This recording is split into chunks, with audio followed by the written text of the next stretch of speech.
Good evening. To dumating na po aking order sa Shopee, no? So, ang in-order ko ay ammeter, yung clamp ammeter. Pero ito yung laman, parang ewan ko ano laman ito. So, galing sa GT Express. Ito yung order number. Okay. So, ito yung taga Caloocan, no? So, ayan. Ito yung sealer. So, ngayon buksan natin. Ang laman nito.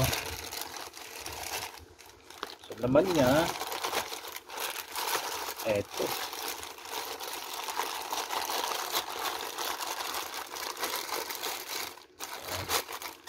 Ito yung laman, no? Pakita ko lang. Ito yung pangalan ko. Tapos yung nakabalot dito, eto pa. Ayan. O, ibang pangalan, no? Quezon City, Santa Cruz, hindi akin. Tapos ito pa, tingnan mo. Edmond, Maxi Quezon City, Caloocan, no? So, bakit ganito?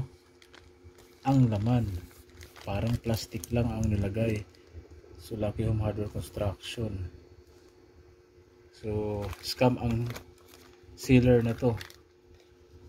I think hindi naman siguro yung rider. Ito yung laman. Ayan. Ano yun? Ano yun? Ito ang laman ito. Hindi ko nabuksan. Baka ay laman din dito. Ayan. Ano naman nabuksan? So, hindi ko na siya buksan. No? Ayan. So, sa Shopee na ito ha. So, binayaran ko siya sa GCash. Edmond Ramirez. Parang laman yung lang number, may number ni Edmond. Okay. Ibang number. Ito yung akin. Ito, Genrafa Refrigeration. No? So, yan. So, ito ay scammer. Itong ano, yung ano na to. Scammer siya.